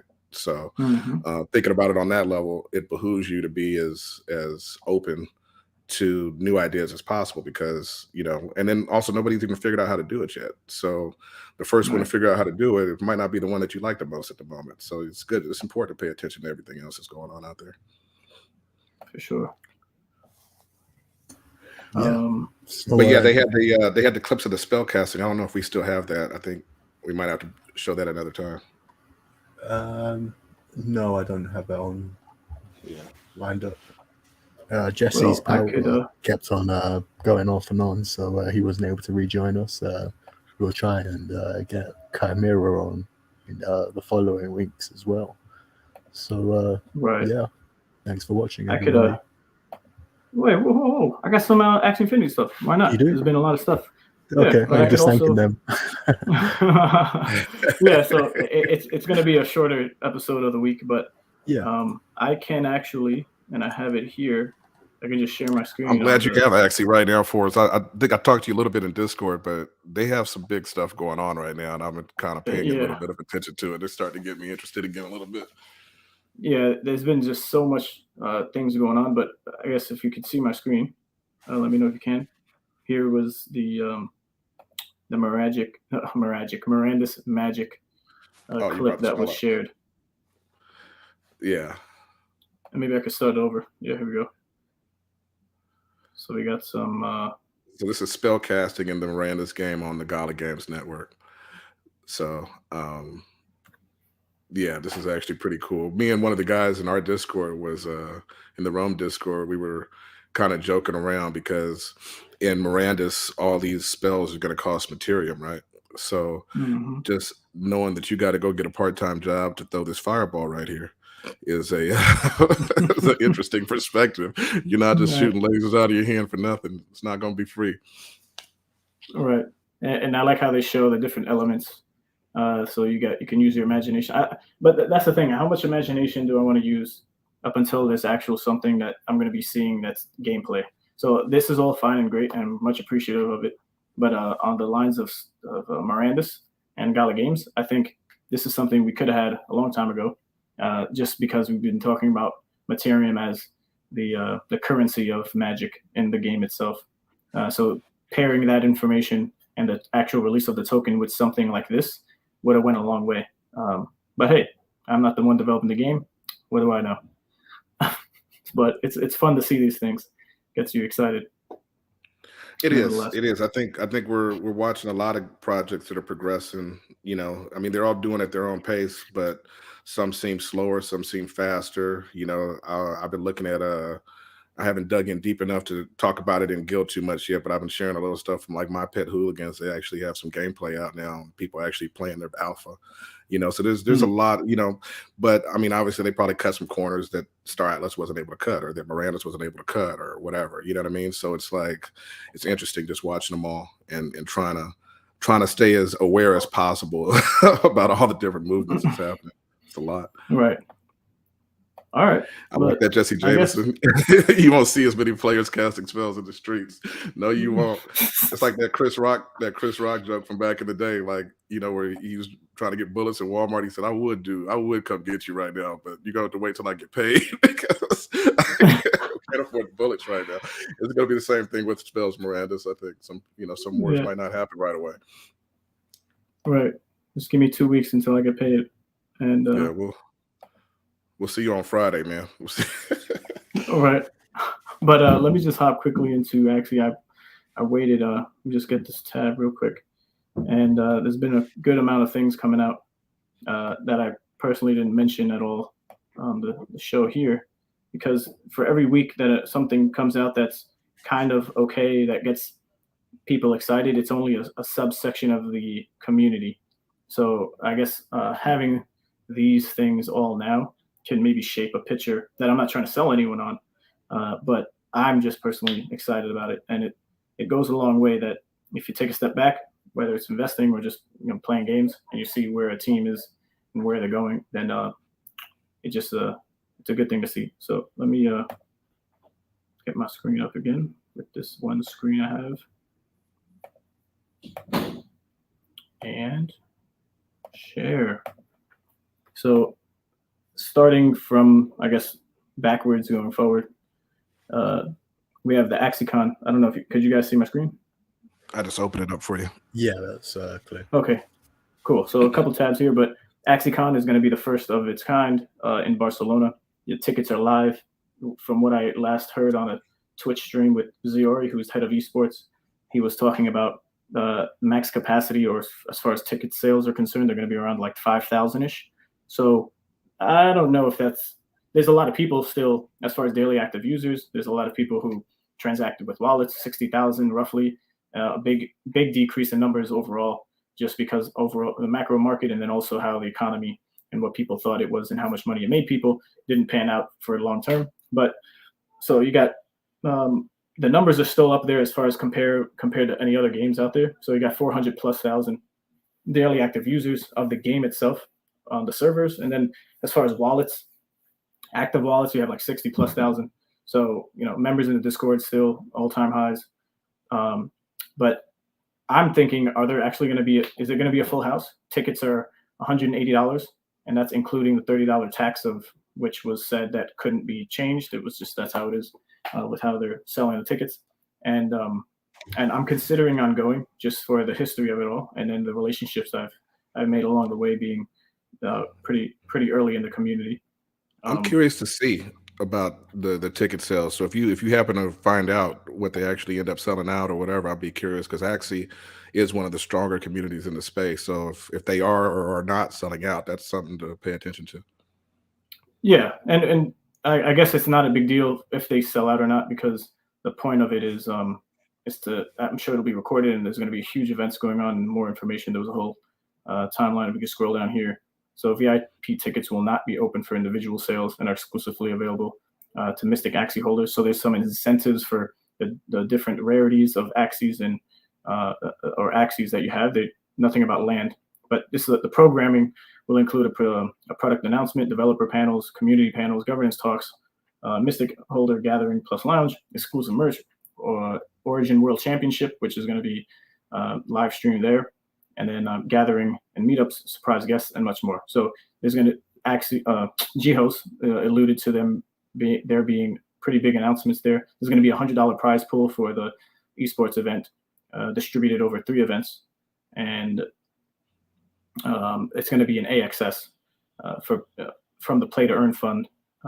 So you guys could check this out if you wanted, if you're interested. And this is one of these groups of people, because I'm not an esports competitor as far as playing with these Axies. So this didn't appeal to me as much, but I think they're hitting all the angles right for the different people who are interested in the game. As far as it being a game, right? Some people don't like the genre at all and they won't play it, but some people are incentivized to make money and they'll start playing games.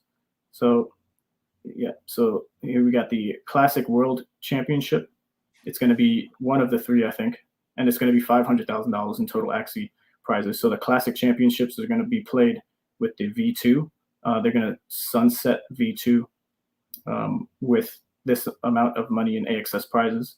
And then after AxieCon, there'll be no more V2. And they'll just go into V3, which they've revamped as far as the card gameplay. And there's going to be 400,000 in the Origins, which is V3. There's going to be a prize pool there. So a lot of the esports people are conflicted on which one they should join, because a lot of people in guilds and competitive players, they switched over and stopped playing the old version to get to learn the ropes and be competitive and successful with the new version. But now there's a prize pool of 500,000, 400,000 for the old and the new, and then the Stadium Series, which is $100,000. And attendees that prefer competing in a more flexible, casual environment, we have created a Stadium Series to give everyone a chance to experience esports. So now for people who never experience esports, they can join in and partake, whether they have good Axies, bad Axies, know the meta, don't know the meta, which will be pretty rough for the Origins V3 game, because it's still so early. Huge patch is just the names and final thoughts, but the public testing is live for the actual Origin V3, and that was just one of those announcements they made. But now over to people who are interested in staking assets to earn. So land staking went live, and you're able to earn AXS. A lot of people are saying it's just going to, downward pressure on AXS price. But although the price is already down, a lot, and then this might add to it for people who just maybe have lost hope in AXS but still had land assets. I don't know why that would be the case. If you're still going to speculate on land, you might have sold it already. So I don't know. Maybe the people who are still in the project are the ones who see the bigger picture, just like a lot of other people, and why they stay in other projects, whether the optics don't look that great or the economy's token is not good at all, which seems to be a lot of these projects. You're able to stake land. Somebody was going to say something? Oh, Okay. yeah, I did unmute myself. I was just going to say that it's, I mean, like I said before, the community is super strong in Axie. So, you know, a lot of those people I think are probably staying around because they're part of that community. You know, you got your friends and whatnot, you know, people that you're playing with, you know. Right. It's a strong community over there. Yeah, and we have the breakdown of what you'll earn as AXS rewards on a daily, depending on the rarity of the plot of land that you have. And this is just an example. So we're gonna have we have a lot of people sharing what they have on Twitter as far as what they staked, and it's amazing. There's a whole spectrum of people who are just having one plot versus people who first got into the project having hundreds of plots. So that's out. So just keep an eye out for that. If you're interested in it at all, the land markets, out of all other NFT prices for land or just NFTs in general, actually they've seen an increase because of this exact thing. You're able to stake and earn. So yeah, then this is the current season is live as far as the phase 2 of the Origin update. There was a huge patch for leaderboards, rune charms reset, and leaderboard. Everything was reset basically for V3, the Origin, the new game, revamped game. So it's a clean slate, and if you jump in, you could learn the ropes and be competitive. And if you're in top 10,000 players for this season, it has nothing to do with Barcelona and the competitions there. It's gonna, if you place anywhere for the 10,000 players, you'll be able to earn AXS and rewards. So that's pretty cool. Now we're able to earn now from being competitive. They just started that, and yeah, the alpha season will run until July 28th. So that's when the season ends, and the top player will earn 500 AXS. So depending on what the price is, that's what they'll earn.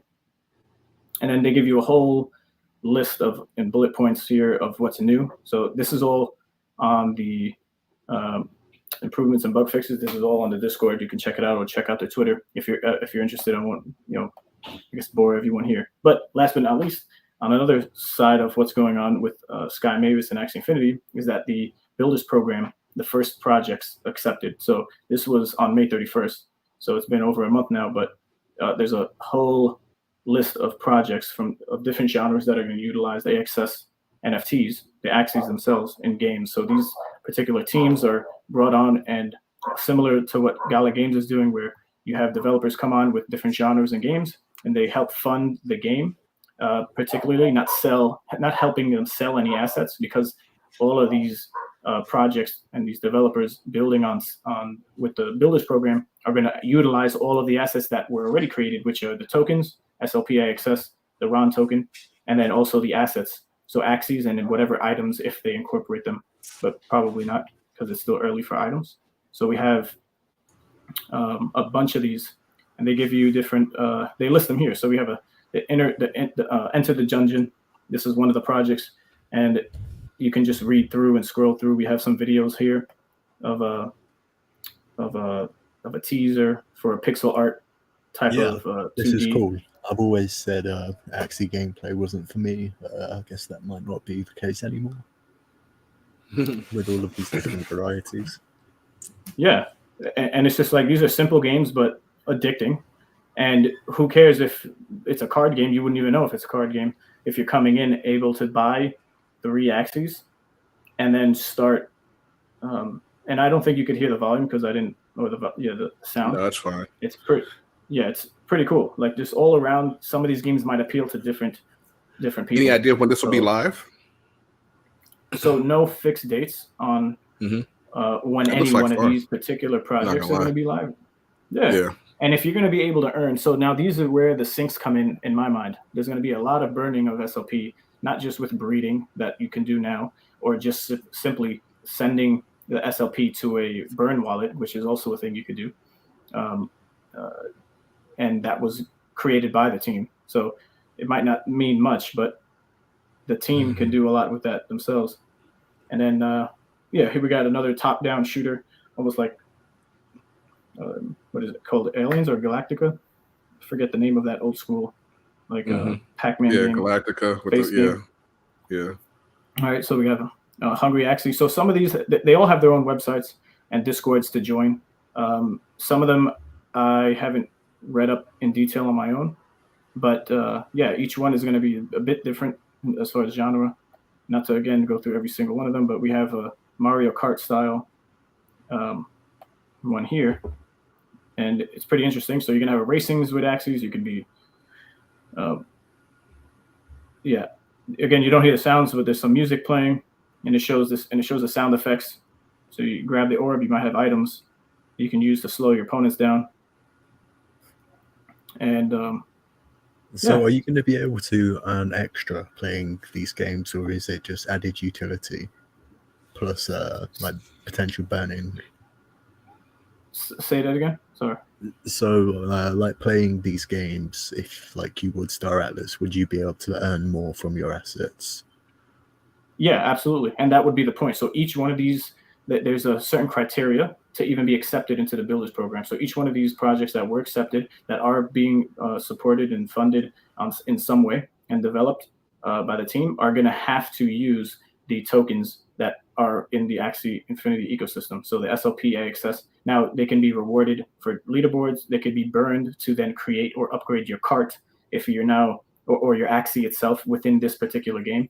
And it's not going to be interoperable in that way where you upgraded your Axie in this racing game and then you can have more strength in like a game that's playable from a different game using the same Axie asset. But for each game, you're going to only be able to benefit, burn, use, trade, buy with the tokens of that we know of. So AXS and Small Love Potion. So this is all promising for the economics of the project as a whole, if we're just talking Axie Infinity, because we'll have all these mini games, you'll call them, that are built on top of Sky Mavis in their Steam-like platform. So then we got Axie Pop, right? Axie Pop, funny names, corny names, whatever it is. Get those burn sinks in there for the SLP. It's interesting that they're doing it where they're going to have all the games run off AXS and SLP, because like Gala's doing something different where each new game, if they have a coin at all, has a separate token. So this is going to be interesting to see, because obviously there's no telling who's right or who's wrong, or if they can both coexist. But it's interesting to pay attention to them try to solve the problem. Everybody out there trying to solve the problem. Right. There's a separate article that shows the criteria of what you need to be even accepted in the first place. And it's a pretty strict type of guideline bullet point. So yeah, I can imagine that each project that is going to be onboarded and helped developed in this way are gonna just hit it out the park with just how you're gonna have to use your Axies. It's all in-house and the tokens associated in the ecosystem. So we got Infinity War, and there's a mini description for each one, but again, not to spend another, I'm just trying to bring the information out there because a lot of people might have liked Axie Infinity and then kind of fell off because there's so many other games out there, but particularly they might have wanted to keep playing, but just not the card game that we know of. So if they didn't know about the waiting. Right.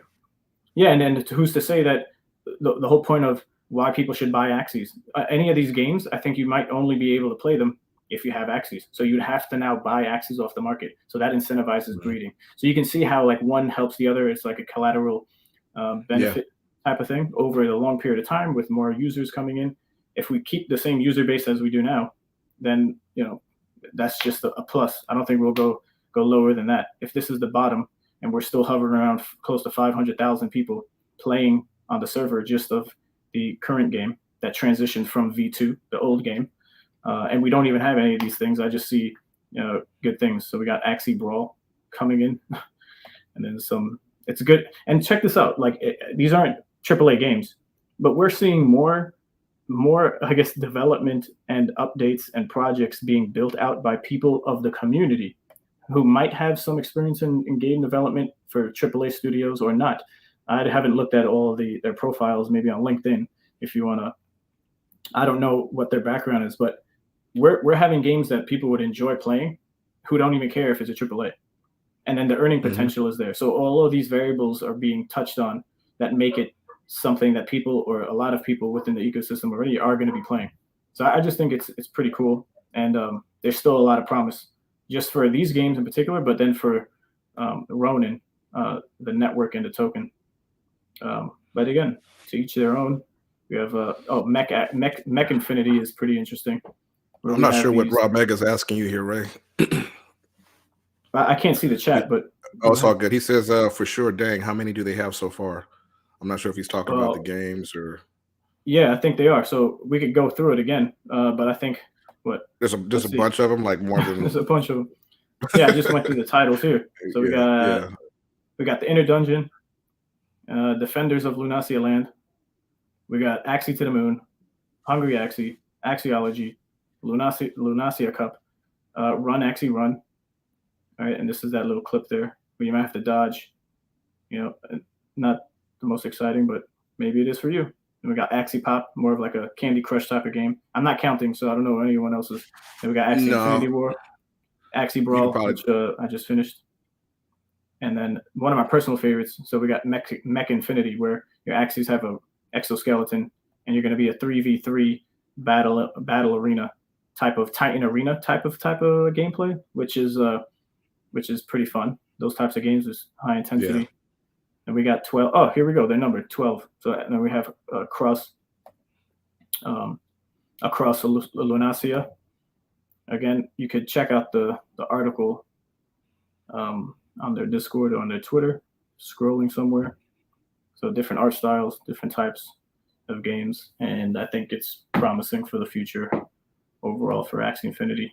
And that's pretty much what I got. Yeah, so that was about 12 of them out of that article, Raw Mega, but there's obviously possibly, many more. Definitely probably more to come for sure. Yeah. And this is separate from, I guess, whoever the team of Sky Mavis is going to partner with to then on board and bring as a totally different game, not using assets at all from Axie, which, maybe there'll be some announcement at Barcelona with the AxieCon, and we'll see what official partnerships are made. So we'll have some type of Galaverse announcements of like maybe an Epic Games of, or who knows, I'm still waiting. I'm sure there's some big news that's going to take place. Could have been sooner, could have been later, but as long as it's, I don't know, we're very much still early in this whole space to just judge that one project won't survive. Good morning. Good morning. But yeah, I think that was it for me, and not sure if anyone has any closing thoughts. No, nothing for me. Shout out to the community as always. I still think we're early, and I still think if you're staying engaged and staying productive, we're all going to make it. Amen. Yeah, thanks for watching, guys. Yeah, thanks so much for watching. We're going to have some great guests lined up in the coming weeks, so stay tuned for that. Turn on your notifications. I know we do a long form here, but make sure you get notified. You smash the subscribe button. Smash. You know the deal. If you're a boomer, then I guess this is news to you. But if you're not, just it goes a long way. So appreciate you all. If you want to join Rome, we are a guild focused on Star Atlas, and we go to romeguild.com or gorome.io. You can fill out the application to join a Discord to continue the conversation on any one of these games. And if you have any questions, you can find us there. Until next week, peace out, everyone. Atlas Miner, you were born to push the block in search of ore. And now it's time that you are gone. So farewell, Atlas Miner. And farewell, Mud and Oni too. Who's the sector same to you? The pirate bastards ran him through. So farewell, Atlas Miner. They promised you a diamond mine, but I'll be damned, it's hard to find. I hope there's justice for their crimes. Farewell, Atlas Miner. Farewell, friend, don't take it hard. Getting killed ain't all that bad.